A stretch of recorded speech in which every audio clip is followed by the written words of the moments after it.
Witam serdecznie, szanowni państwo. To mam przyjemność przedstawić nasz kolejny sesji. Zaczynamy z Pablo Araya z Wyższa Szkoła Muzyczna nr 6003 imienia José Lo Giudice. Wykład, który przedstawię, to jest wpływ Julio Strada oraz Ilia Brigoginy na moje procesy tworzenia. Ladies and gentlemen, thank you very much. It's a pleasure for me to introduce you our next guest. Is Pablo Araya from Argentina.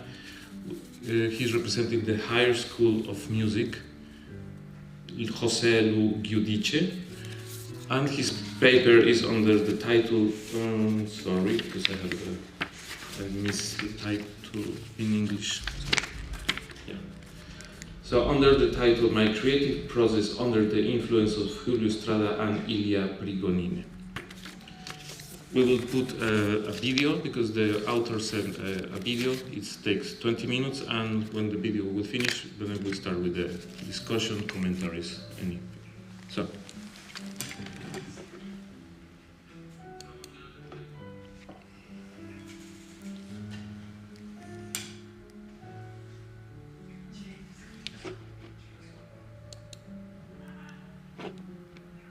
Jeszcze raz, bo nie ma dźwięku.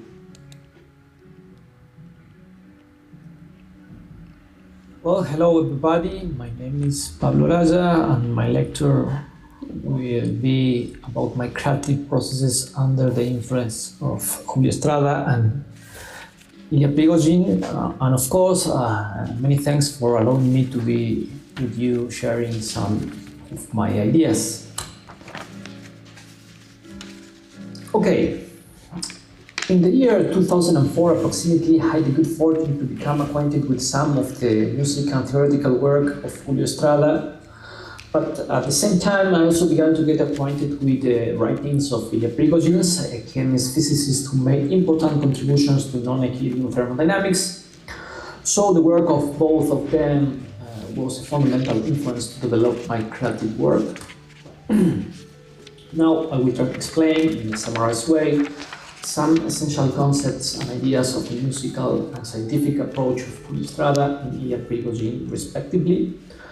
I will also show how they are related.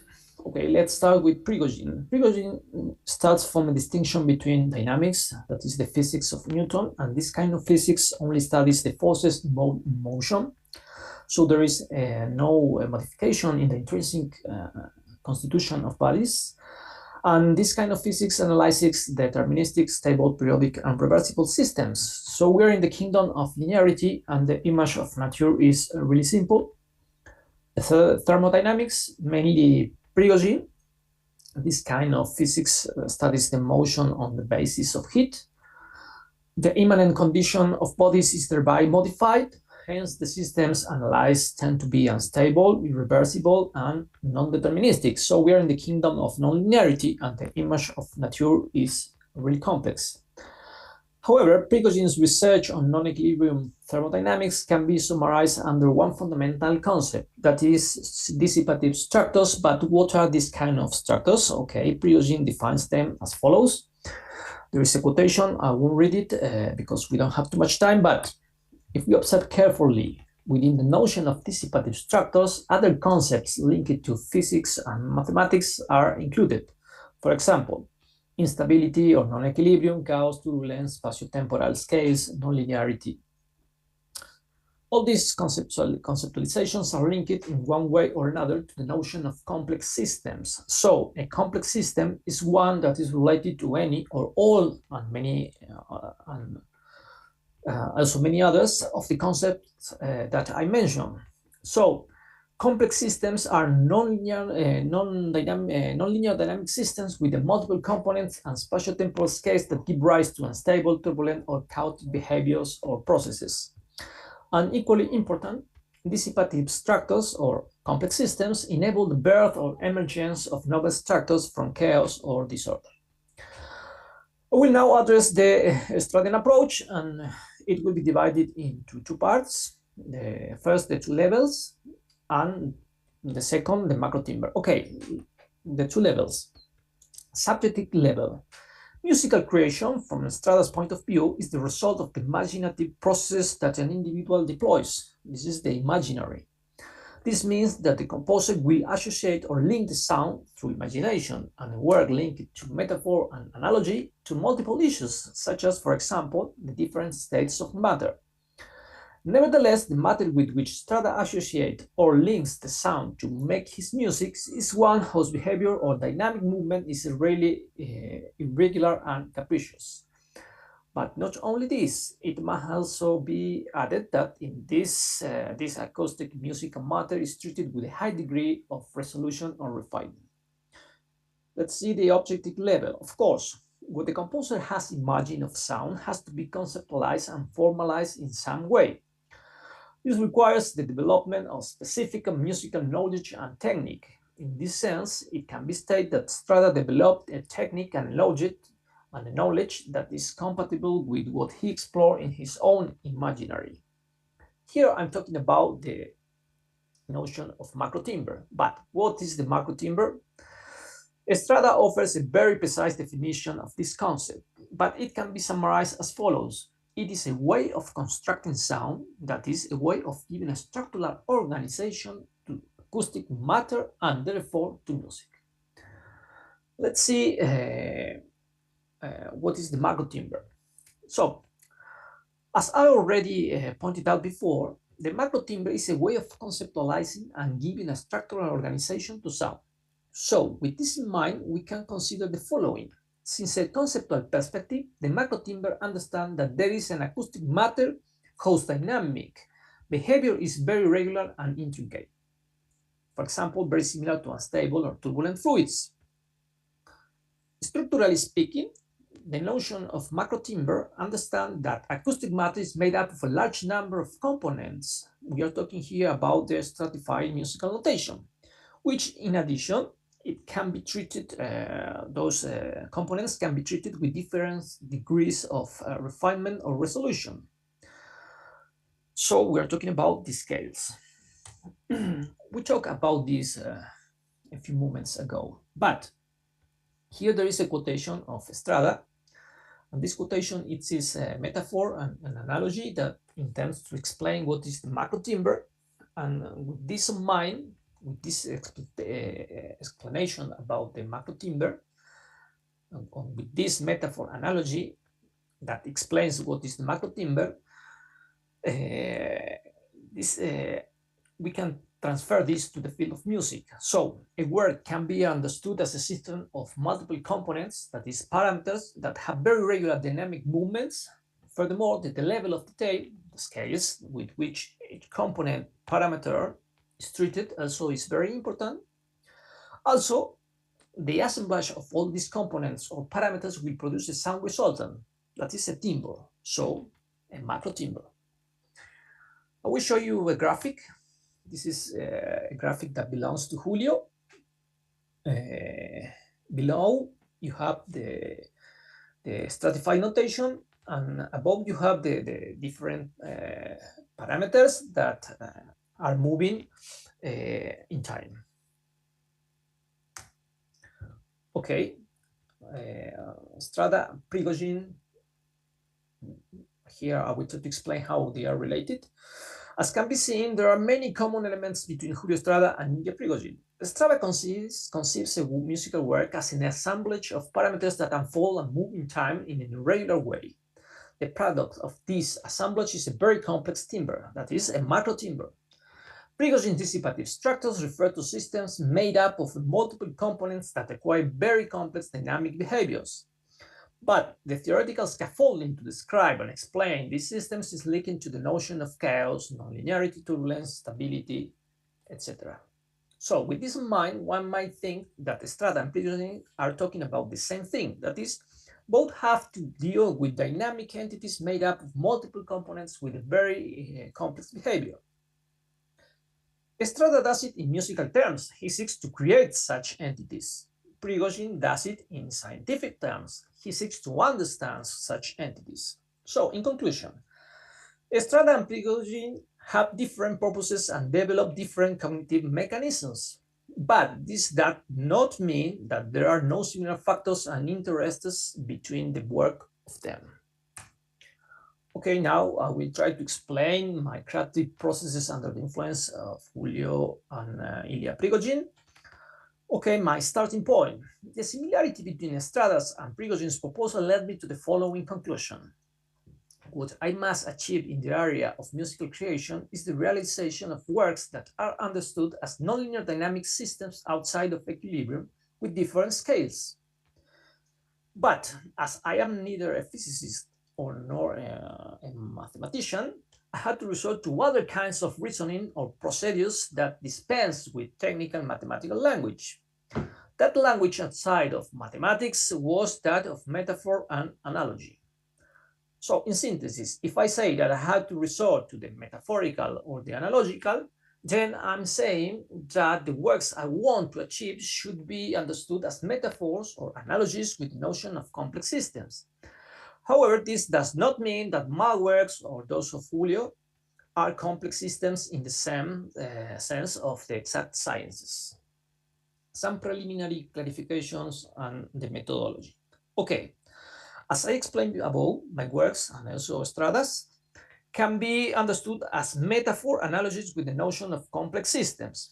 This means that in my works, you will observe unstable or turbulent behaviors, signs of nonlinearity, hints of chaos, scalar work, etc. Okay, let's see the methodology. First, I will explain some concepts, not all related to complex systems in the field of exact sciences. Then I will point out how these concepts are embodied in the musical works through the musical notation. Okay, let's start with the metaphor analogy with the notion of complex systems. And first, we must understand which is the concept of system or dynamic system. For the sciences, okay, systems are understood as a structure made up of a set of elements that interact with each other. There can be also subsets. If this is done as time progresses, then the system is understood as a dynamic system, and the system changes over time. A musical work can also be considered as a structure consisting of a set of elements, the parameters, that are interacting with each other over the time. For that reason, a musical work can perfectly be understood as a dynamic system. Okay, now let's see the concept of nonlinear interactions. Nonlinear interaction means between the multiple components or elements of the system, there are constant relationships of disturbance, complementation, competition, or interference. However, the effects of these relationships are not proportional. This is what the exact sciences says about the nonlinear interactions. Let's see in musical works. Between the different components or elements of a work, the parameters, there are also nonlinear interactions. To explain this phenomenon of nonlinearity in music, I will give an example of piece for bass flute by myself. And we must understand the following. The structure of this piece has the following components or parameters. Those are the components or the parameters A, B, C, D, E, F, G, H. As we can see, or we all see in a moment, the notation is layered, and this entails nonlinear dynamic interaction between the parameters. For example, if the temperature moves, this will modify the intensities and the pitch, and of course, the rest of the parameters. Therefore, the movement or modification of any of the parameters will have immediate repercussions on the rest of the parameters, that is, on the totality of the work or the system. Besides, this assemblage of parameters with a nonlinear behavior will give a complex timbre resultant, that is, a macro timbre, or a complex dynamical timbre structure. Here we have the piece for bass flute. The notation is layer. You have the different parameters, and the graphic below shows how are moving those parameters and how they are interacting between each others. And of course, there are nonlinear interactions. Okay, let's see the concept of scale. For the sciences, scales can refer to two issues: the degree or level of resolution with which the system is observed or analyzed, the distance with which we observe the system, and that degree or level of resolution is given in space or time. So the scales could then be as follows: the microscopic, the level of the very small in space or the very brief in time. This is the microscopic, and this can be related to quantum physics. The mesoscopic, the level of the medium in space and time. It can be referred to classical Newtonian physics. And the macroscopic, the level of the very large in space or the very long in time. And this can be linked to relativistic physics. Okay, let's see how this works on musical works. Regarding music, scale has to do with the degree of refinement or resolution with which the different parameters are treated. For example, in the parameter of pitches, we have two refinement options. Equal temperament is a coarse or average refinement. We are talking about the mesoscopic scale. And the microtones imply greater refinement, for example, the microscopic scale. So this scalar logic is susceptible to be applied to any parameter. Also, each parameter has different velocities. That means the existence of different time scales. In summary, with regard to scales in music, I propose the following classification. For spatial scales, the distance with which we work the system or the music, we have the medium or mesoscopic scale, the coarse or average resolution level of the parameter, and the micro or microscopic scale, the higher level of resolution or refinement of the parameter. For temporal scales, we have three levels: the tempo of the work, the duration time of the parameter itself, and the duration time of the parameter within a specific scale, medium or micro. Here we have an example. Each parameter is moving on micro or media scale. Each parameter is treated with different levels of resolution. And okay, let's see the concept of instability or turbulence. Okay, for the science, if the system is perturbed but remains in its orbit, then it is stable. In contrast, if the system is perturbed and is taken out of its orbit, then it is unstable. Furthermore, this idea of stability or instability is also relevant in the area of fluid mechanics. So, according to fluid mechanics, there are three kinds of flows: the laminar, when the flow line trajectories of each particle flow slowly as a sheet. Because of this, the particle trajectories do not disturb each other. The unstable or transitional, if the trajectories of the flow lines of each particle increase in velocity, they will start to disturb each other and the flow will become irregular and unstable. The turbulent, if the trajectories of the flow lines acquire a lot of speed and start to constantly interrupt each other, this will generate very irregular behavior and patterns. In this case, there will be turbulence and the flow will have many degrees of freedom in its movement. When we talk about turbulence, also we must talk about chaos, nonlinearity, diffusivity, etc. This graphic shows the first, the laminar flow, the second, the transitional or unstable flow, and the third, the turbulent flow. Let's see this in music. If we accept that each parameter of the work is a particle with a flow line that has a trajectory and a specific dynamic behavior, then this means that the parameters can be understood as a laminar, unstable, or turbulent flows. Let's see a parameter as laminar flow. If the parameter possesses little freedom in its motion and remains stable, this means that its behavior is linked to laminar flow.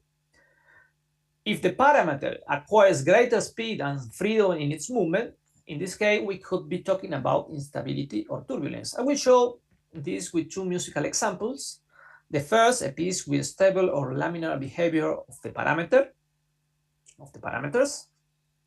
And the second, a piece with unstable or transitional behavior of the parameters. Let's see, here the parameters are always stable and remains quiet. And here a piece for violin. The trajectories of the parameters acquires irregular movement. So we can say that perhaps we have unstable behaviors. Okay, let's see the concept of chaos. There are different definitions of chaos. From a strictly mathematical point of view, chaos is understood as a deterministic system with a high sensitivity to in the initial conditions, and due to the non-linearities between the components of the system, aperiodic structures and patterns are generated. This is the reason why it is impossible to predict the future of the system. It is also necessary to point out that within the notion of chaos, other concepts such as attractors, fractals, etc. are also included. Of course, in classical physics, the physics of Newton, the analysis of stable systems with periodic and therefore non-chaotic structures prevail. Let's see how chaos works on musical works.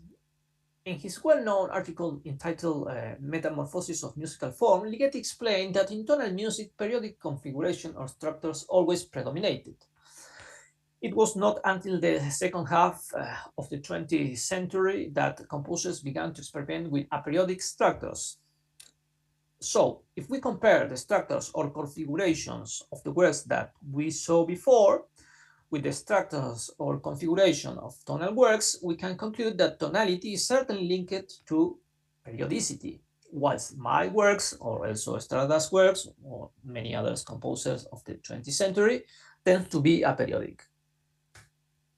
Here we have two examples of tonal music, Wagner and Beethoven. As we can see, they have very periodic patterns. Okay, Julio Estrada and Ilya Prigozhin were very relevant to the development of my own creative work. This is because they both offer a perspective and an analysis of reality that is complex. Estrada does it in reference to music, Prigozhin in reference to the exact sciences.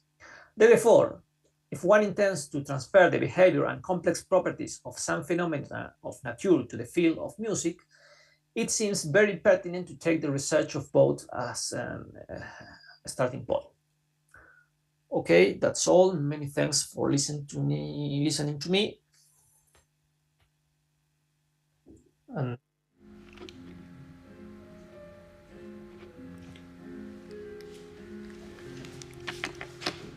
Okay, thank you very much, Pablo. Your video has finished. So, thank you very much. Now we can, I don't know if you listen to us, Pablo? Maybe yes, connect. I think Okay. We cannot see you yet. Well, in the meantime, if anyone has some comments, questions, commentaries would like to discuss with Pablo, this very interesting topic he just presented to us. No? So, I will wait until we can see you, Pablo, and then because I have a few questions regarding your presentation. Can you hear me, Pablo?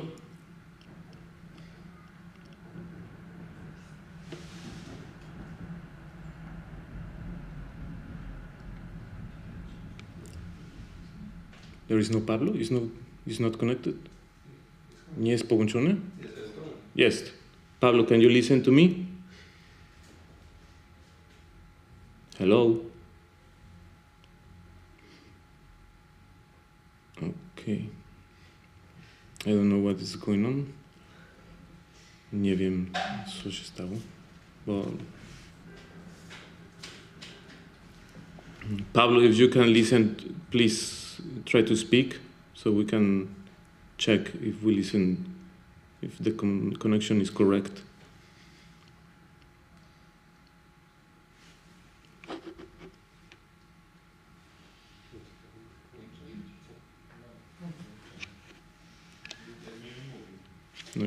Jest połączony, tak? Mhm. Co? Tak, słyszał, a teraz nie mogło.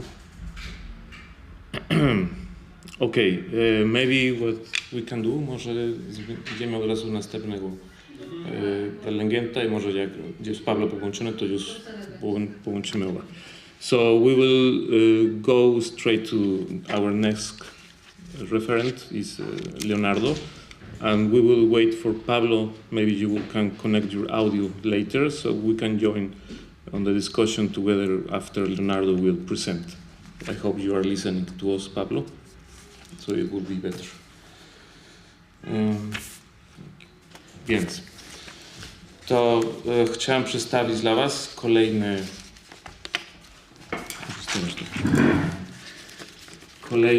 prelegentem, to jest Leonardo Requejo, to jest doktorant Narodowy Uniwersytet Autonomiczny w Meksyku. Jego referat pod tytułem Moje doświadczenie z Lacremus, wyobraźnia, wolność, kreatywność. So I would like to introduce our next guest. Is a PhD candidate, Leonardo Requejo, from the National Autonomous University of Mexico. And we will listen his presentation under the title My Lacremus Experience, Imagination, Freedom and Creativity. Thank you very much, Leonardo. If you can connect your video and your audio so we can check if we listen to you. Can you hear me? Yes. Can we hear? Just as a quick note, Pablo just appeared. Maybe you want to proceed with him now before I begin, so it doesn't interrupt the flow.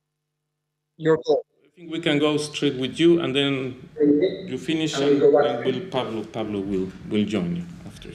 All right. So I'll begin now. All right. So my intervention is about sharing my experience. Well, first off, good morning to all. Good afternoon in Poland. It's good morning in Mexico. The intention of my intervention today is to share my experience with having been a participant on 2 occasions separate in time in the Lacremus with Julio. The first time was when I was doing my bachelor's degree studies. That our teacher, a very good teacher in her own right, Mariana Villanueva, took the initiative to take us for 1 whole semester to be participants in the Lacremus laboratory with Julio. And this turned out to be a very revealing experience. Prior to that, we had listened and analyzed a piece by Julio for solo double bass, performed by the late great Stefano Scondanibio. That would later be part of Julio's opera Murmullos, based on Juan Rulfo's writings. And upon hearing the piece, I heard something that resonated deeply with me. I was very struck by what sounded to me like an unpredictable freedom in the treatment of the instrument and the timbres and the way sounds would come out of the instrument. It was just a recording, so there was no video, so I had no sense of how that was played, performed, but I could hear it, and that also later became very important. So when we began attending Lacremus, I began to get a first-hand contact with these notions of freedom, and what appeared that I hadn't anticipated was the notion of imagination. At a later date, I worked as an assistant for Julio, helping him to put together the score for the opera Murmullos, of which the double bass piece was a part of. And this was an opportunity to see the work, let's say, the work of his hearing and of his mind in action, how he was putting together all these pieces and weave them together. The challenge was precisely that this had to be confined to paper. So we had strips of scores that needed to be adjusted, and the scale needed to be changed. And that also was a very interesting experience, as well as a challenge. How do you match in chronometrical time these independent musical events that are all weaved together like a very rich tapestry? And so that for me was a very rewarding experience, facing these challenges. And then later, when I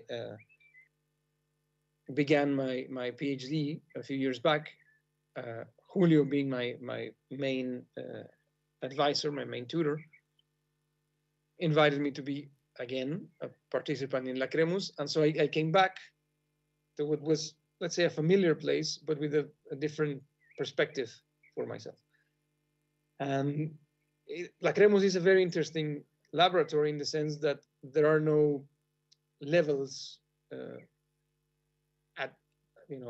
everyone is welcome, from people that are going through preparatory courses to enter a bachelor's degree, people doing the bachelor's degree, people in the master's degree, people in the PhD. And everyone shares their experience, and everyone shares the process of dealing with imagination as a tool for creation. And the search, in my case, was very much centered in the creation research crossing. My own work, stemming from my master's research and very much focused on my PhD, has a very important component precisely about imagination and where does music originate before we begin writing it. So the writing of it, comes at a very much later stage, which is something that Julio is very insistent upon. Musicians seem to have a tendency to go straight to the paper or to the code or whatever medium we're choosing. And I have found in my experience that this tends to collapse the creative process.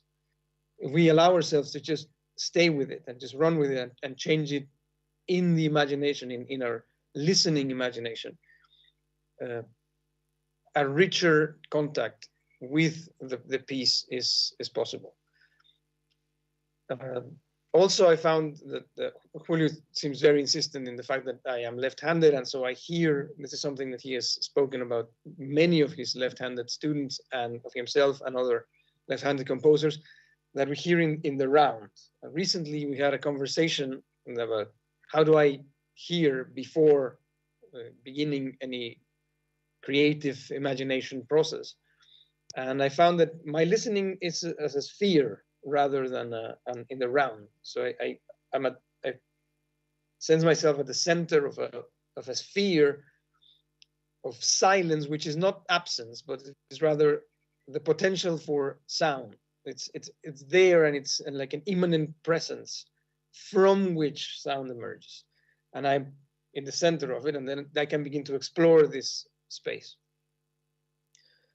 With the research that I did for my PhD, I came across a technique that was presented by Jung that's called active imagination, and I found has striking similarities with Julio's methods of creative fantasy. One important note is that fantasy is here understood not just as a getting lost in one's thoughts, but rather which is, by the way, a dictionary definition of it, when imagination is set forth as a creative power, or the creative agency of imagination. That's when fantasy is used.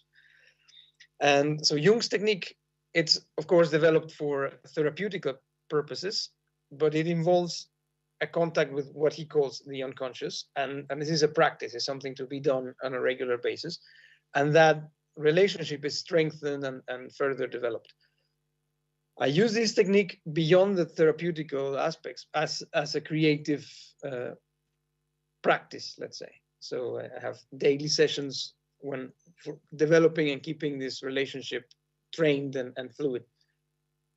And I found that within this imaginary space or space of imagination, the potential is far greater than any notation or programming or instruction, anything could ever achieve. So there's always something that gets, for lack of a better word, translated, but something is lost always in translation. There's more freedom in the potential of music in the imagination than what can be notated. This at first might seem like a loss. You have this wonderful moving, evolving, changing thing that's unbound by time and space and can transform in incredible ways. And then we, as a composer, are faced with the struggle of, okay, how do I bring this to the notation? How do I get people to play this? Which is a whole other story. And something is getting lost. But this opens the door, in my view, to precisely the relationship with the performer, the interpreter.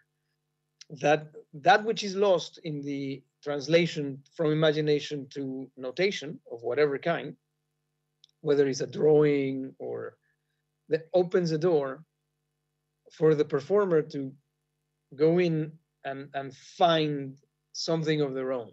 So there's a space there. So rather than a loss, it's like a window of potential remains in the piece, to be filled by the way they relate to, let's say, the record of my findings in the imagination. Then this goes, someone has to listen to it, and this is a central part of my PhD research, which is a model for musical for analysis and musical thinking about the entire musical phenomenon, but also as a creative tool. The model is, and excuse me for the technical language, the model is called the hermeneutic catenary. Catenary, it's just a fancy word or technical word for the U shape. A U shape, it's a catenary. A hermeneutic, because hermeneutic or hermeneusis means interpretation, and there's three main stages along the catenary which are of an interpretative nature. The first is let's say the composer, which has to interpret that which they're listening to. This freedom of imagination, this amount of movement and change and transformation and potential needs to be interpreted by the composer and brought down to let's say, the quote unquote real world with the composer's chosen form of notation, whether it's a traditional score or a code or a drawing or instructions, whatever. There's an interpreting process there that brings that from the imagination to a communicable platform, let's say. Then the performer, the interpreter, precisely interprets that text. So that's a second interpretation, and it's changed, it's linked to that of the composer. And then the audience has to hear it for the music process to be complete. One of my key injunctions as a composer and musician in general is that music needs to be heard in order for its process to be complete. If we only think about music or only write it or only theorize about it, it's fine, but it's not completed. So it needs to be heard, received in a way. And that is another interpretative process. The audience interprets that which they're hearing. And it's a very interesting phenomenon that when we listen to something, we derive sense of it against the flow of time or in a contrary motion to the flight of the arrow of time. We're not, even if we're listening to someone speak like you are right now, we're not making sense as the sounds are coming in. You know, we need to receive, let's say, a pack of information, and this could be a musical phrase or a rhythm or a sentence, and then we make sense after the things has been said. There are examples of some languages like German, for instance, that you can have one word at the end of a sentence that changes the meaning of the entire sentence. So you need to wait for the end of the sentence to know what the sentence meant. That's deriving sense from what we heard backwards in time. So that brings a relationship between the composer and the audience that which they're hearing, it's free in a way from time. From the composer, it's before time happens, and for the audience, it's after time has happened. For the performer, what's interesting is that the drama, the tension, it's right in the middle. That's when music sounds, it's the only time when music really exists. And as it sounds, it's disappearing. So the performer cannot unplay a note. There's no way of taking it back and changing it after one has played it. You could play it again, you could play a different note, but you cannot play the same note twice. And the performer is right at the crossing of that tension that's pulling them. So the whole thing, it's a linkage, so a chain of interpretations from composer to performer to audience. And these are in a way three forms of listening. The composer is listening to something, which is imagination. The performer is listening to what they're going to play. You know, a performer that does not listen to what they're playing is lost, and a performer that listens after they have played, it's kind of lost too. So they have to have this hearing, a very specific type of listening. So, and then the audience has another yet different type of listening. And these three types of listening are braided together, they're combined, and that constitutes the, let's say, the musical phenomenon as a more complete form. There's more to this. There's for my research, is a philosophical development in the ontological level, which I won't get into now. But all of this became possible for me as, in a way, as product of a contact with a pedagogical system that was presented first by my composition teacher, Mariana, and then who took us with Julio, and during Lacremus's sessions, and then later as a PhD, it's like, yes, there's a space that insists quite firmly on the importance of freeing our listening, freeing our hearing, or rather our listening to the potential of imagination and the freedom therein. Things, we as musicians, I found we're taught very often within the tradition to fall in love with the method and the system, and we very quickly collapse into the score, and we in a way fetishize and idealize the score. And the score, it's only a set of instructions. It's like a recipe. You know, the recipe for a beef Wellington is not a beef Wellington. You have to cook it, and more importantly, you have to eat it. And the paper on which the recipe is written has value because the recipe is there, but it's not the meal. A recipe is not the meal. So there's this extends, of course, beyond the quote unquote narrow scope of music into first all areas that include creative endeavor that might be all areas of life. How can things be otherwise? What's the potential of this thing? How can creative perspective change and alter the way I relate and see the world, myself, and the particular situation on which I'm in? So that's a very general overview of my experience from the very beginning with the Lacremus laboratory to working with Julio on his opera, and then coming back to it as a PhD.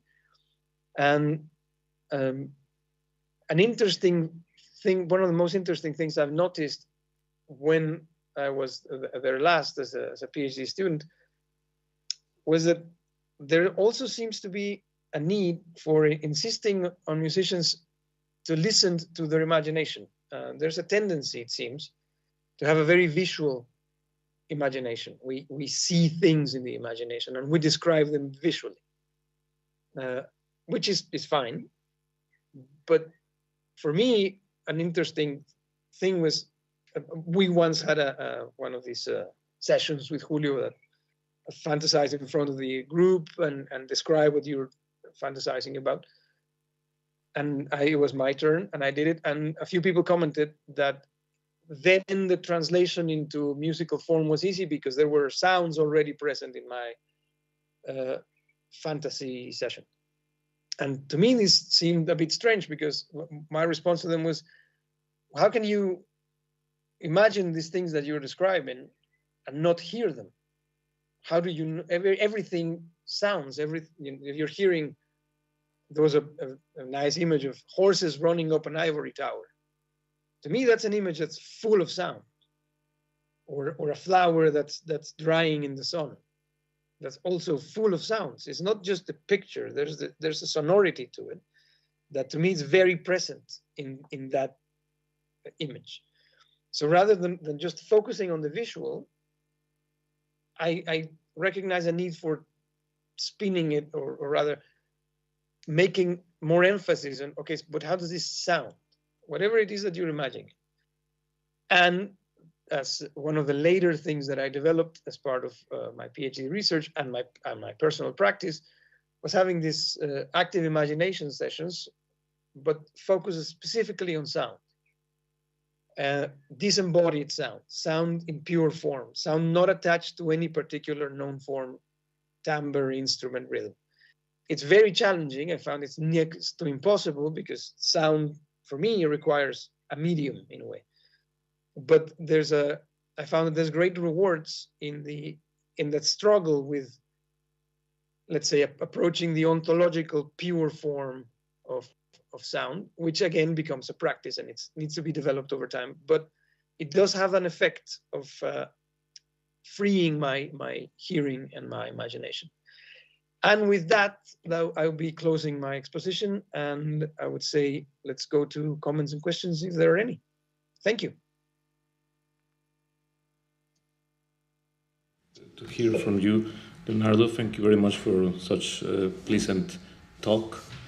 And now from the audience, there are some questions, comments. Would you like to discuss with Leonardo about his own experience as a composer? Because it's not from the side of a theoretic, it's a composer, so probably you have some questions. If not, maybe can I? Yeah. So Leonardo, Julia, yes? Julia? So Leonardo, thank you very much for your presentation, your topic. All this is really interesting. As from what you said, I can suppose that after being part of Lacremos and during your experience, since you have the contact with Julio Estrada's music, you knew how to interpret it, you knew how it works, then you apply this during the experience of imagination during the sessions in Lacremos. I think your sense of intuition expand completely from the very beginning, since you start to notice this sphere you said before. Also that you mentioned that you are left hand, so you can say also that your level of synesthesia also expand during the sessions of increasing the imagination, if I'm correct with this supposition. Yes, synesthesia, it's a tricky one because it's very variable, but yes, I do have some synesthetic experience, but rather than it being specific, it's for me, there's more sense information in anything that's going on. Like I have an acute sense of smell, for instance, so I always wonder, what does this sound, what would it smell like? And an interesting part of that is that it's connected to the direct experience of something, which is then very difficult to describe in terms, in theoretical terms, rather. So if you've let's say you live in a country that does not know cilantro, and you've never smelled it, and you've never tasted it, it's impossible for me to describe it to you. I can give you all the chemical components of it and the formulas and how the polyphenols interact with the essential oils and all of this, which is in a way true. I mean, it's a scientific fact, it's there, but it gives you nothing as an experience, like just grabbing the thing and there's a different type of information available through direct experience than it's ever available through theoretical research. So there's a connection there between my experience of sound and creativity and the other senses. That in that sense, that would be my experience of synesthetics, I'd say. Thank you. And regarding your this whole process as well, I have a question. Did you already create your own, let's say, system of how to notate, how to put all this information comes to you in your imagination? You have already created your own system, how to translate it in a real musical score. You have some kind of treat the form of the music, or you treat the components, which is the way you deal with already the musical material you have in your imagination, and how you put it already in a musical form. There is some your own methods you use to do that, or you apply similar methodology to Strada that he used the macro timbre? I don't have a system of my own, and I'm also not very fond of having a system at all. Rather it's part of the struggle, and for me one of the most stimulating aspects of it is not having an answer beforehand, and a sense that if I had a system through which everything is filtered, like this is the way I notate, for example, it leaves out the possibility of notating it differently. So there's two sides to this thing. One is that in a way, this sounds a bit strange, but it's how it is. I ask the piece, how is this best notated? What does this require? What's the best way for me to translate that which I'm imagining to a communicable means? Is it a drawing, maybe? Because maybe it's not a notation, musical notation. Is it instructions? Is it a traditional score form? Can it be notated like that? Is it a mix of all? So maybe, a drawing and graphic scores and musical notation and instructions. And so my lack of system, rather, it's a combination of anything I can think of that I put together in service of the music, in service of the piece. The other aspect of it is that I found that there is still very much a challenge with a lot of performers when faced with a novel form of notation. And so one of my perspectives is to simplify the notation as much as possible. So to not let myself fall in the trap of falling in love with my own score writing, not to write the scores for my own enjoyment, but rather to serve as a good set of instructions that's clear and that's practical for a performer to play their part, metaphorically and literally. Thank you very much. Very interesting, your topic. So, if there are no questions, Maya, one student from our academy. Yes. I would like to ask about the pre-composing process. If improvisation works for you, or you just see the whole project and you just try to write it down. How does it work? I'm sorry, Manuel, I couldn't hear you. Jest włączone? Jest włączone? Tak? Jeszcze raz. Try to speak louder. Okay, maybe that's better. Yes, that's better. Okay. I wanted to ask if improvisation process is it's any help, or you just see the whole project? Improvisation is an interesting process in itself, because it involves the bringing together of both the composers listening and the performers listening. There's different approaches and ways that improvisation can take place. One is as exploration, and that's just what's more closely related is play, and it's free, and and you just go and play and you find things. And there's a, especially in connection to a specific instrument, I'm an electric guitar player. And there's, as part of my practice, sometimes I just play with the instrument in the sense of like child's play. I have no aim, nothing specific, and just explore things as I'm think. Sometimes it works, sometimes it doesn't matter, it's just play. Then there's improvisation as a way of approaching the musical performance act, which is I'm going to play something I have never played before in front of an audience. So that's a different challenge. Then there's improvisation within the confines of a specific language, of which there are many examples. I don't do so much of that, like jazz improvisation or even Baroque improvisation. It's set within aesthetic and expected to have certain rules. As a composer, when I'm having an imaginary, a fantasy, a creative fantasy process, I don't connect it so much with improvisation as is more to do with following the process of the piece and letting it unfold however it may.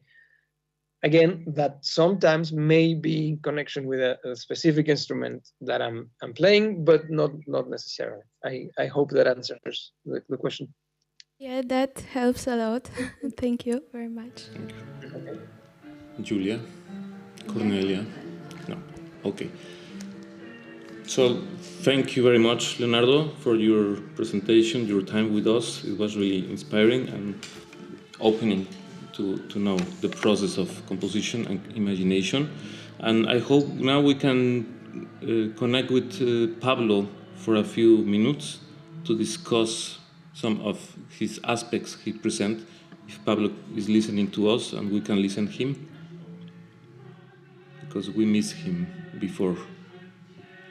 Manuel. Yes, you are here. Oh, sorry, I had very unstable connection, sorry. Okay, no problem. But we hear you and you can listen to us. Great. So I don't remember, someone wanted to comment something to Pablo according to his presentation? No. Pablo, because you spoke about very interesting things related with science and musical art, that are in some way, all these systems are connected, these complex systems. And according to your presentation and all the theoretical aspects you present to us, I have a question in general, like you as a composer, yes? How you interpret the sounds you imagine? Does those sounds you interpret them more is a complete combination between these complex systems together with the physical aspects and the imaginary aspects, or do you just focus mainly on the musical phenomena during the process of imagination when you are writing your own works? Because you present some of your works and then your own analyze that, because of your theoretical background, you create your own characterization of this analyzing. So it helps how to understand in the theoretical way how these components works in these complex systems. But according to your process on composition, when you are imagining sounds, how this works, how you interpret them, and how you can explain to us this process, your own process. Okay. Yes, it's the same as Leonardo was talking recently. It's the imagination. First of all, is the imagination. I think that is what I guess we learn from Julio, is to liberate the imagination. So what I do is to imagine the sound, or maybe connect this imagination with some other aspect, like, for example, movements in nature, and try to traduce or translate this in sound. Then the notation is okay. It's not really the first of all. It's not really the most important. It's just to find which is the best way to express this imagination. But first of all, is always the sound.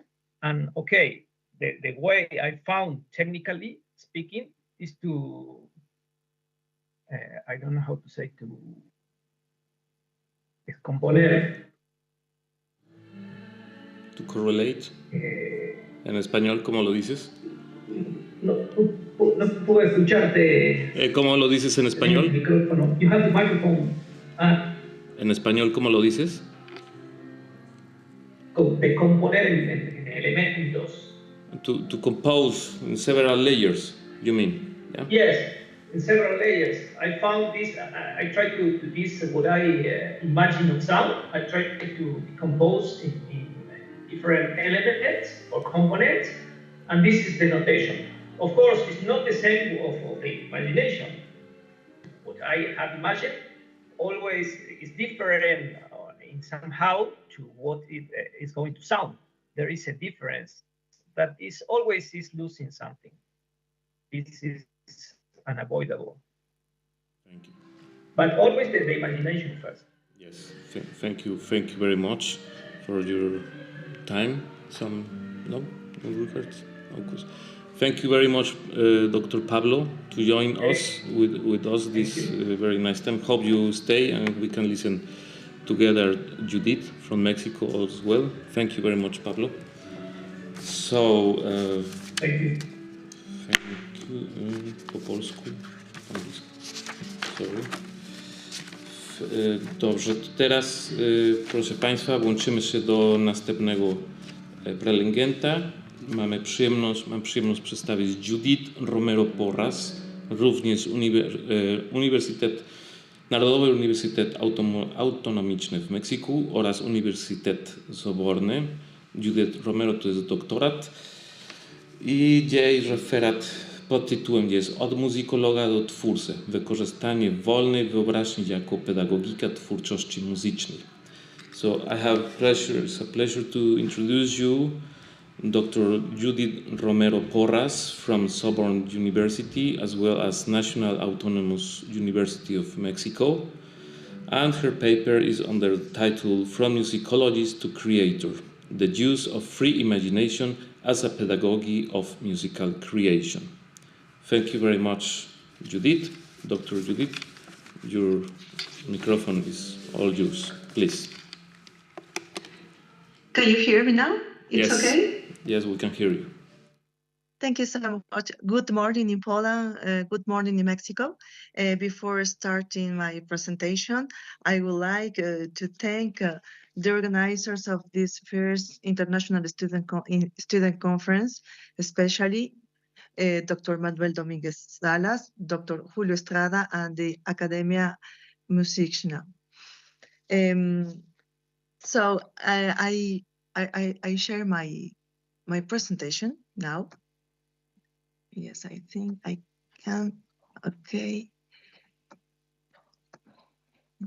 I think it's okay now. Can you see that?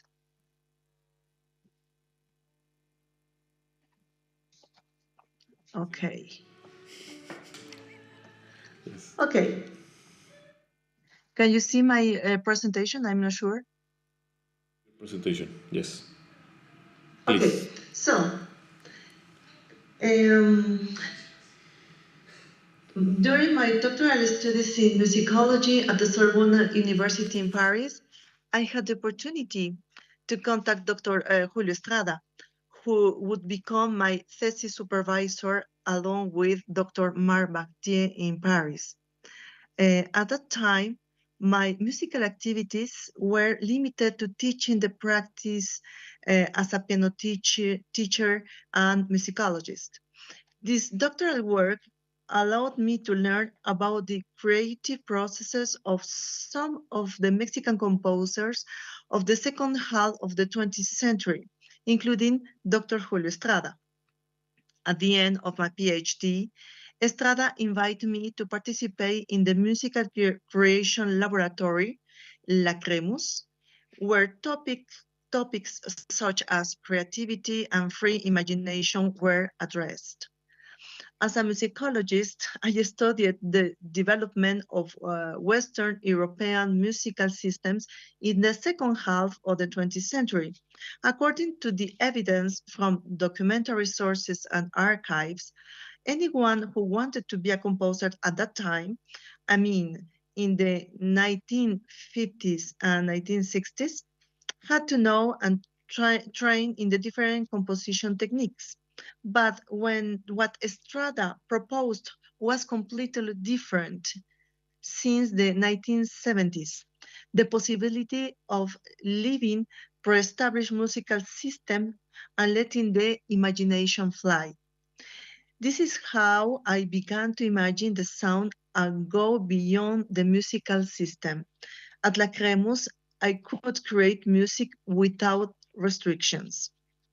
The exploration of the imagination through the voice has resulted in my own sound journey, where fantasy plays a primary role in the sound expression. This presentation brings together these experiences lived in the musical creation laboratory. This presentation also aims to describe this inner journey towards the creative inner abyss, and how it is not about unlearning what we have learned, but about whether we can create music in another way. This led me to question the following. Who do I listen? Who do I imagine music, or do I no longer imagine it because I have sound expectations created by the conditioning of my musical education, my training? Where is the imagination in creation and interpretation? So, the Musical Creation Laboratory, Lacrimus, is a virtual and physical place in which we can share our sound fantasies. In November 2020, I joined the laboratory with a different profile than usual. I wasn't a composer. I'm a musicologist. I entered the laboratory with the purpose of being an observer of creative processes. My doctoral dissertation was about the musical creation of composers in Mexico. I focused on searching for historical documentary sources and analyzing works. This is a traditional path of historical and systematic musicology. But until then, I had not had the opportunity to be in a community where I could observe how a composer sings, how musical ideas are created, how a musical idea is generated. This is how Lacrimus gave me the opportunity to enter the world of creation. However, my surprise would be greater when I attended the first classes and Estrada invited me to imagine, to create without the restriction of a certain musical system, to free the imagination without a sound predetermination. This is how I found a hotbed of unusual, strange, extravagant ideas that emerge thanks to interaction with others. That is a very important thing, the interaction. My first performance as a creator was in 2022. Juan Pablo Luna, member of Lacrimus, shared a drawing based on curved, straight, thin, wavy lines. It was at that moment that I broke my musical conditioning. I was able to see it in a musical way. That is, through the movement, and then I verbalized the sensations produced by the drawing. It was strange for me to talk about tension lines, bulges, energy halos, or spinning sounds. These graphic representations produce in me sensations of body movements in arms and hands. Then the question arose, can I incorporate these sensations into my voice? How do you hear this graph? What do these movements sound like? That's how I started experimenting. This sound choreography gave me the freedom to understand the implications of physical movement and sound gathered by spatiality. But in this case, the movement is subordinated to the voice. It is not about dancing to the rhythm of music, but rather the sound creates the movement. The connection of the voice, the protuberances of a graphic drawing, and the rotating sound create the corporeality of the sound. In this regard, Julio Estrada comments, I quote, "The creation process by the human voice seems to me to be one of the most conciliatory methods with this unstoppable competition of technology." End of the quotation. One of Estrada's most significant experiences is having studied and created an opera, Murmullos del Páramo, based on the sound images of the prose of the Mexican writer Juan Rulfo. Access to the voice will be done through the textures described in Rulfo, such as his voice was human strands, which led Estrada to sing in 2 and 3 voices to investigate the macro timbre. That means synthesis of rhythmic and sound components in the voice.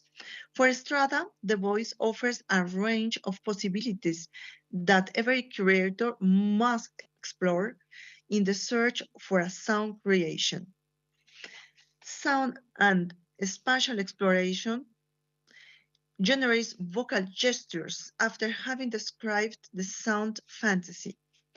This consists of imagining something, lines, images. From this preliminary, the members of the laboratory look for how I sound as a sound entity. I'm an entity, sound entity.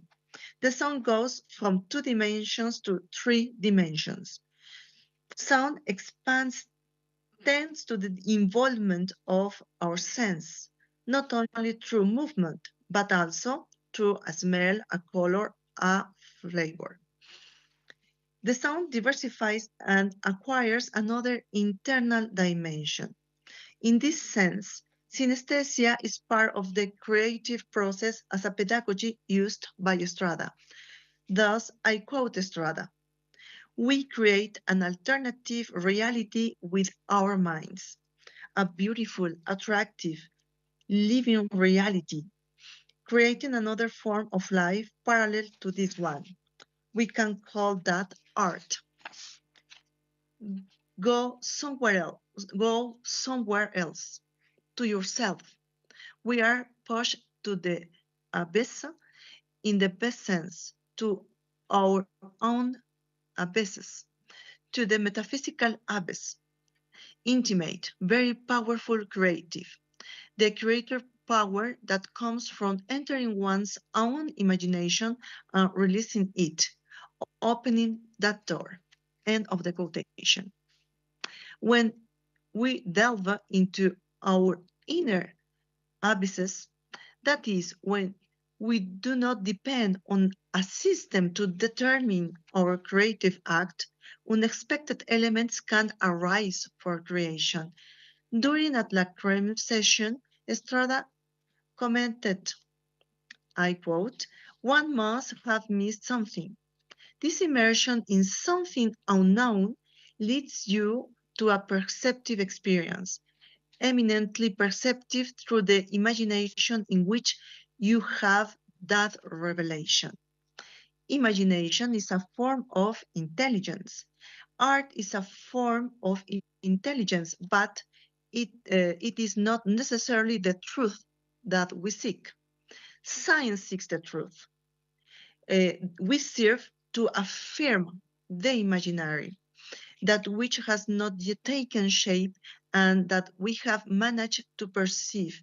And now the problem is to continue perceiving until we understand and try to understand it enough to convert it, that is, to represent it through something.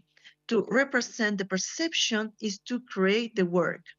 It is one of the forms of representations. There may be many others. End of the quotations. From Estrada's premise, he states, and this is the vocal experience that I had with Julio Estrada. I am ignorant, which gives me the freedom to explore. It is not about unlearning, but rather becoming an ignorant person who wants to learn. Regarding my vocal experience, Estrada points out, you exposed yourself to doing something you didn't know. That is, you accepted that there was something you didn't know and that you needed to learn. Learn to do it. Learn to understand it. Learn to live it. Learn to experience it, to keep track of it. This is the seed. It's a sign. That sign surely tells us that something is coming later. We can spend hours, months, years thinking about what is coming or trying to produce it, or what else is there next to what I just heard? Or where does this come from? Because for Estrada, no other hears like no one else. It is not about unlearning, but it is about questioning. Learning from ourselves allows us to create our own language, a truth that has not yet been named, that has not yet been lived. You feel that it exists and that you are close to finding it. That's a great sign. There are no recipes. The methodology for the expression of the imaginary, a topic that my colleague Itziar Fadrique will address with more precision and detail in her presentation, is as follows. Then this is graphic record of what it moves in your head. There is inevitable a contradiction that there may be between wanting to draw the images that we have, spontaneous when listened to music, and the attempt to draw them over time. And the second point is the words with which we can describe what we hear. And A, the description that the musician would make, or B, the description of how he moves. That sounds like how we say what that sounds like. Concerning my activities as a piano teacher and accompanying pianist, imagining the sound of a work is a vital exercise because we draw on images, not only words, but rather our imagination to achieve our own interpretation. In my piano pedagogy, I use what I call the artistic image of the piece. However, this generally comes from outside. Estrada invites us to assume other images that come from inside. Sound self-observation is an everyday practice that could creatively influence not only interpretation but musical creation. Because the traditional way of interpreting generally comes from external reference such as the social, political, and cultural history of the time in which the composer lived, and the tradition of interpretation according to the different schools. The question is, how could we imagine music through ways that we had not taken into account or that we have not observed in ourselves? This question made me think about body gestures. Starting from the body gestures as performers, it would be interesting to draw our gestures, capture them on a sheet of paper, and take them further That is, carry out an internal exploration for interpretation.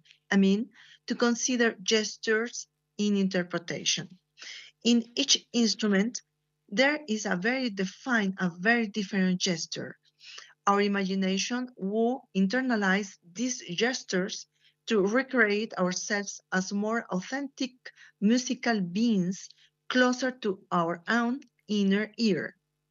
The result was the systematization of an exploratory work for the internalization of interpretation. Thus, students, before studying or playing a piece, must recreate it in their heads and listen to it without playing. Subsequently, they must make a recording while in front of their instruments and pretend to play them. The subsequent work is even more important, seeing themselves and drawing their gestures. This approach to interpretation has been a vital experience for the development of sensations and the management of emotions, with respect not only to the instrument but also to articulation, phrasing, and instrument technique.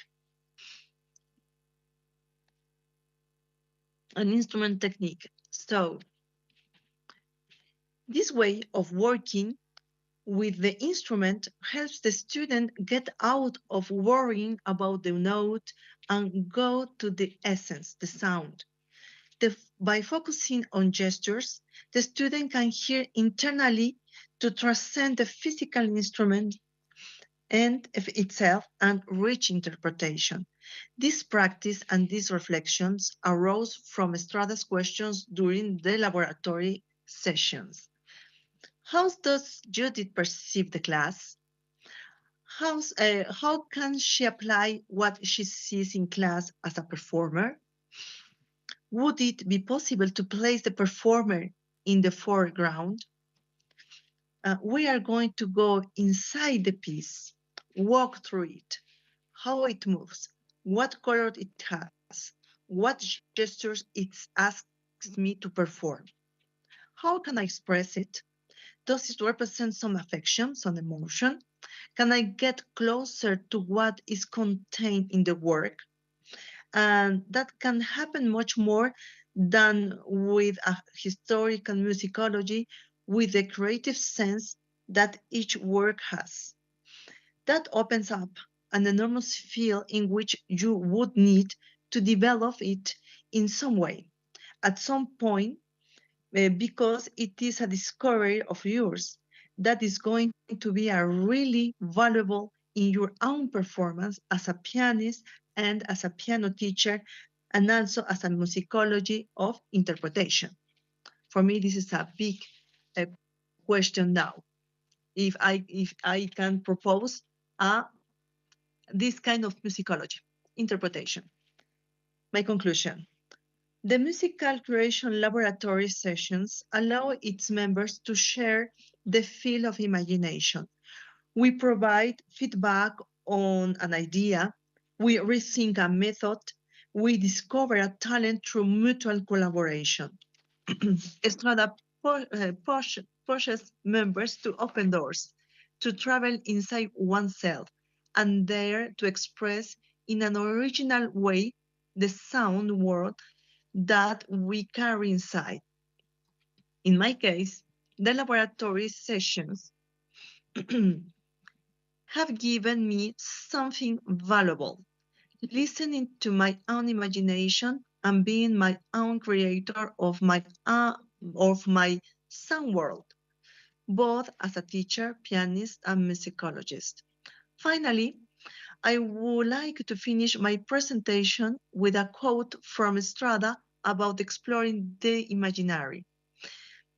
I quote, "My work involves the investigation of new technical and theoretical models, having as its origins the needs of the imaginary. My music is born only in my ear. Everything is allowed there. Following that principle, I associate the composition with an act of liberation. the permissiveness of musical ideas becomes at the same time a strong demand, that of an authentic, almost phonographic representation of every detail belonging to the internally lived sound images. The resulting score tends to offer a high degree of complexity, essential for the process of obtaining a reality that was only expressed until now on an internal level. End of the quotation. Thus, Estrada's main concern is to find a notation appropriate to his musical thinking. Thank you very much. Thank you for your attention. Thank you very much, Judith. Thank you very much for your presentation. And now I open the space for any comment, questions regarding her topic. No comments related with voice, imagination?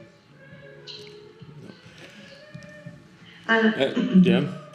So if there is no one yet wants to join, I have just a comment question in the point where you spoke about approach to the pedagogy of imagination.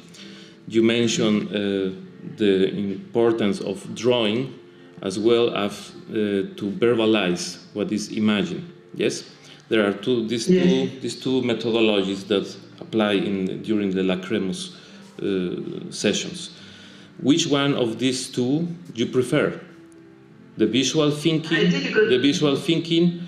You feel more in touch with as a visual thinking or as a verbal thinking, because there are two different words in this both. Yes, visual. The visual is more fluent, the movement on sound, when in the verbal thinking is quite more discontinuum. It's like in parts. So which one do you prefer? It depends on the moment. I give you an example. I teach piano at the conservatory here in Puebla, and I realized that when I express a word, for example, for the interpretation of Chopin, for example, my student didn't understand what I meant. So I gave him the possibility to imagine something and to represent that, or to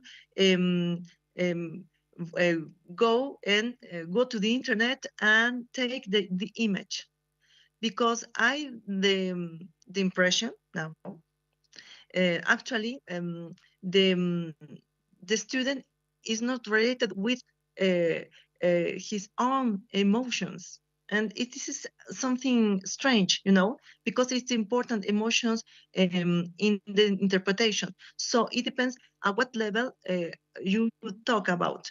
I have students who are very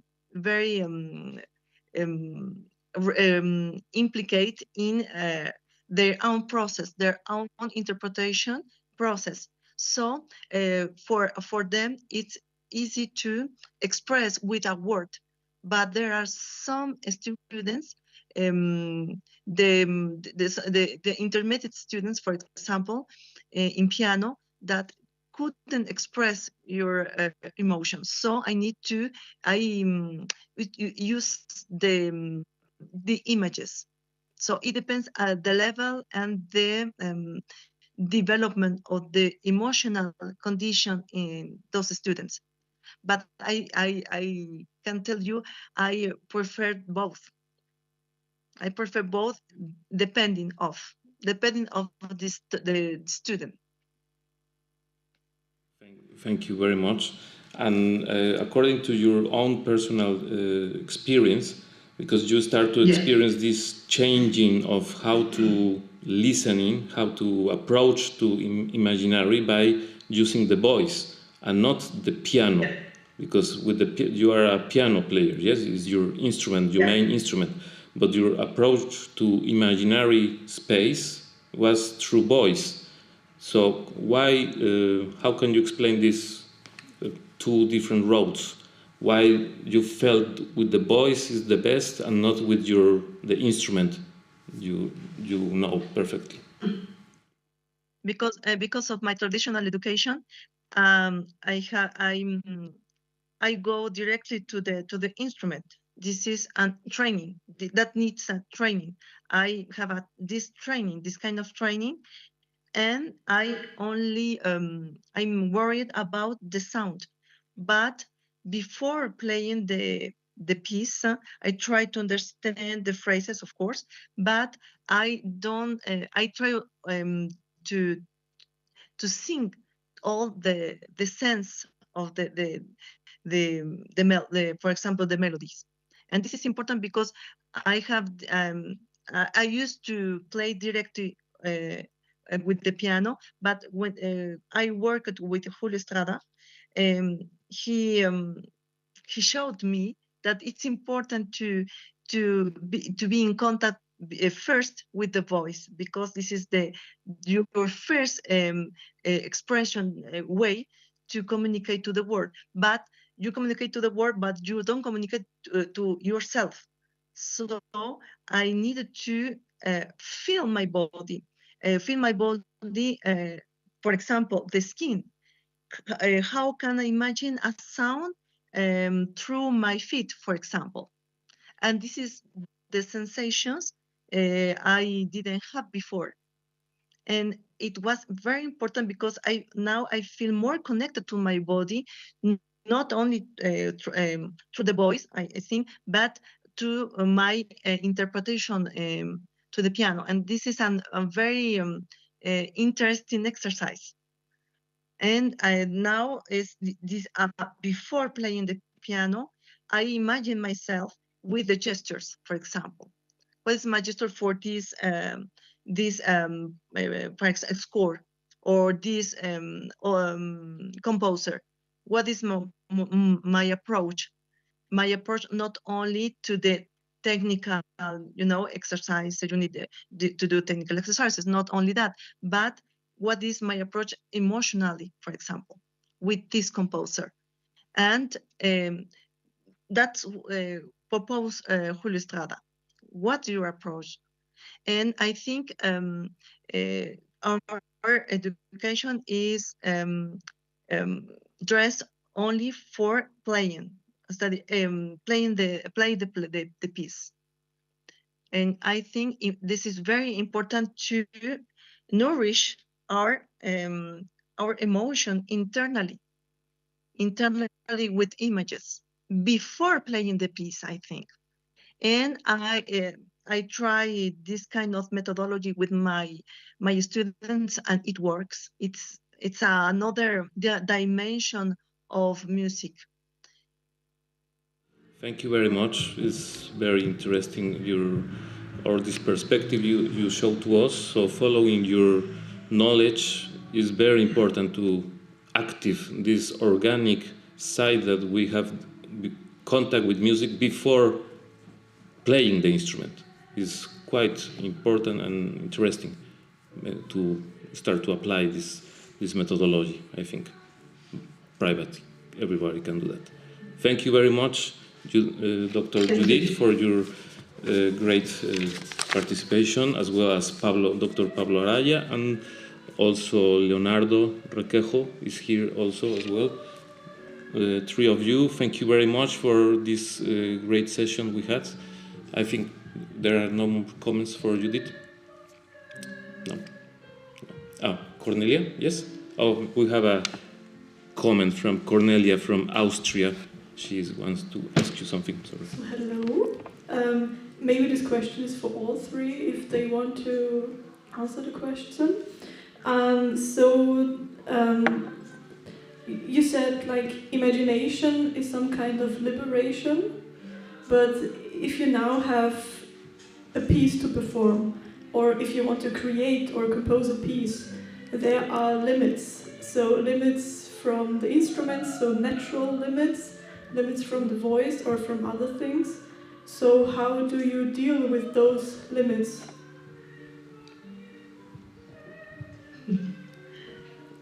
This is a very interesting question, of course. Yeah, I understand your question, because I think before feel the limits of the instrument, because when you play, if you play the piano is an extension of our body. Okay, this is my idea of the instrument. This is an extension, and I need to adapt my body to the instrument. So this is a very important thing. Of course, the pianistic technique, it's very important, of course, but you need before playing the piece to feel free inside, because if you experiment, you hear the sound.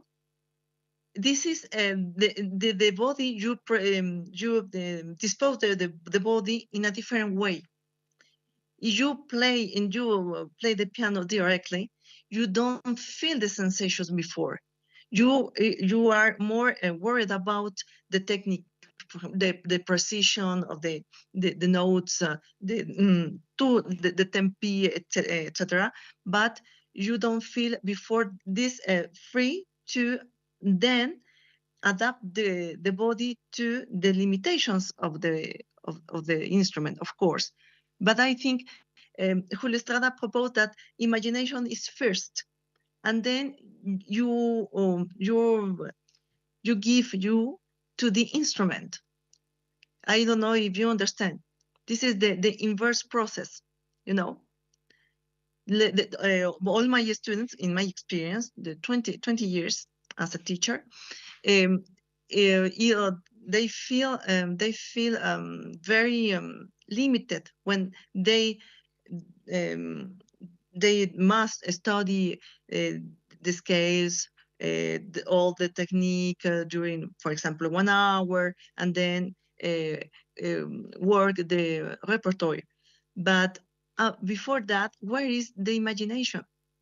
Where is that liberty to play? You don't create mentally the conditions to do this work. You arrive directly to the instrument, but you need the first to feel the sensations, to have a dialogue to in order to feel to imagine the sound. This is the most important, and you have another result with the technique, with the pianistic technique. I think this is a different approach, and I understand the piano is have its limits. Of course, my body is my limit, of course, but my imagination, no. And I can connect my imagination with the instrument in a different way. Thank you. I don't know if Pablo has some comment, or Leonardo. If yes, please try to compress your comment, but we are open. If Pablo Araya wants to comment something regarding Cornelia's question, or Leonardo. Okay. About the limits, of course, we have limits always. For example, if I had to write a piece for flute, the limit is the flute. Okay, my imagination is I can imagine whatever I want, but of course I have limits and I have to deal with that. It's simple as that, I guess.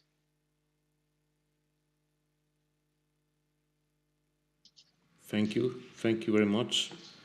So I think we can close the session. So thank you very much for both three of you, Dr. Judith, Dr. Pablo Araya, and Leonardo from Mexico, Argentina. So now we are closing this session and we will prepare for the concert in memoriam Dr. Habilitowane Michała Zielińskiego. If you will like to join us live stream, the concert will be transmitted, yes? Mm-hmm. The concert will be transmitted live stream. Is dedicated to our beloved professor who just passed away in last February. So the concert will be dedicated only for him, and his compositions, 7 compositions, will be presented. It will be quite interesting, so we invite you to continue the connection if you will have free time there in your country now, whatever you are doing. So thank you very much, and bye-bye for now. See you. Bye-bye. See you later. See you. Bye. Thank you. Bye.